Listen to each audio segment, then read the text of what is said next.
मेरा नाम मोहम्मद यासीन है भैया।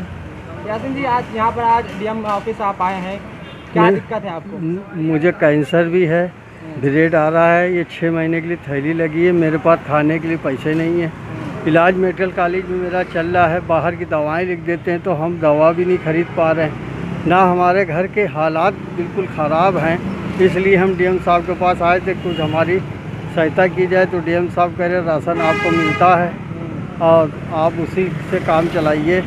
रहा कोरोना का, अगर पैसा नहीं मिल रहा है तो आप आइएगा, एप्लीकेशन दीजिएगा, कोरोना का पैसा आपको मिलेगा। बस ये कहा। नहीं, आपको तो कैंसर है ना जी। कब से इलाज चल रहा है आपका? हमारा 4 साल से चल रहा है कि सारे कागज़ हमारे पास हैं। सब अभी के भी कागज़ हमारे पास हैं। हमारे पास 1-1, 1.5 लाख का एस्टीमेट था, सब हमने सामान बेच के अपना लगाया है पैसा। अब वो कह रहे हैं कि हम जो भी इलाज होगा मेडिकल कॉलेज में पैसा भेजेंगे तो मेडिकल कॉलेज में आपका इलाज होगा फ्री। अच्छा, ये वो कह रहे हैं। परिवार में कौन कौन है आपके? हमारी एक लड़की है, हम हैं, हमारी बीवी है, बस और कोई नहीं है। और कोई नहीं। क्या दिक्कत है आपके पिताजी को? पिताजी मेरे कैंसर और जो है किडनी रोग से बहुत ज़्यादा गंभीर है। कैंसर पे लास्ट स्टेज पे हैं, जो कि KGMU में हम लोग लेके जाते हैं, वो एडमिट नहीं करते हैं। डॉक्टर बहुत बदतमीजी से बात करते हैं। मैंने एक डॉक्टर के खिलाफ, डॉक्टर साहिल हैं जो कैंसर वार्ड में बैठ रहे हैं यूरो में, मैंने उनके खिलाफ 1090 पे कंप्लेंट भी की, जिसपे अभी तक ना शिक्षा विभाग ना CM ने यहाँ पे कोई एक्शन लिया। काफ़ी बार हम लोग ने उच्च अधिकारियों से इनके लिए आर्थिक सहायता के लिए कहा, लेकिन कोई आर्थिक सहायता नहीं होती है। आज मौजूदा दिन पे मैं जो है डीएम साहब के वहाँ आई तो डीएम साहब कहते हैं आपको राशन मिल रहा है। तो डीएम साहब से कोई ये पूछे राशन में इनको गेहूं चावल मिलता है तो क्या इंसान केवल गेहूं चावल खाएगा? दाल सब्जी अनाज कहाँ से लाएगा? जो अपना जो है घर का मुखिया है, खुद ही कमाने वाला है, कोई उसके बेटा नहीं है, वो क्या करेगा? अगर आप हॉस्पिटल का मान लीजिए खर्चा देते हैं तो उनकी पत्नी और बेटी क्या भूखे मर जाएँ? उनका खर्चा कौन संभालेगा?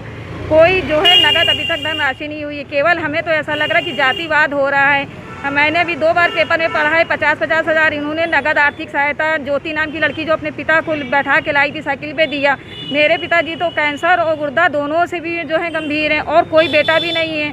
शहरी आदमी है, ना कोई इनके पास ज़मीन जायदाद है। हाँ, गाँव के लोगों के पास तो ज़मीन होती, गेहूँ रोटी चावल तो खा सकते हैं, शहर का आदमी क्या करेगा?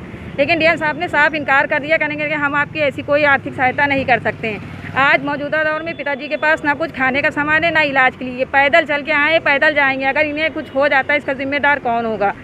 और मेरे पिताजी की आखिरी इच्छा थी हमारे धर्मगुरु मौलाना फिरंगी महल राशिद मियाँ से मिलने की। उनको कई बार हम लोग ने कंप्लेन किया।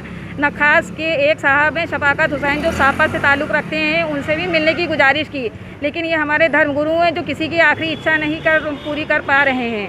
और लोग फिरंगी महल से मिलना चाहते हैं। जी, आखिरी इच्छा है उनको। कई बार व्हाट्सएप पे हमने फ़ोटो भी किया और उन्हीं के मोहल्ले के एक शख्स हैं शफाकत हुसैन जो सापा से ताल्लुक़ रखते हैं, उनसे भी हम लोग ने रिक्वेस्ट की, लेकिन वो मिलने को नहीं तैयार हैं। ये किस काम के धर्मगुरु हैं जो किसी की आखिरी इच्छा नहीं पूरी कर सकते हैं?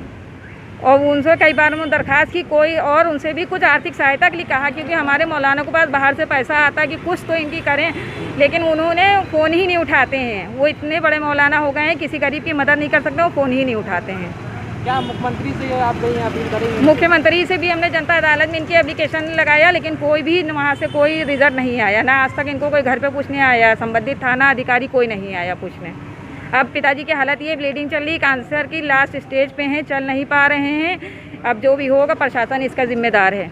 इस समय कहाँ पर रह रहे हैं? इस समय ये ठाकुरगंज थाना के मलाही टोला बम्बे वाली सड़क पे रहते हैं। परिवार में जो इनकी पत्नी है वो भी चिकनगुनिया और मोतियाबिंद से ग्रसित है। दोनों पति पत्नी बीमार रहते हैं, एक नाबालिग बेटी है।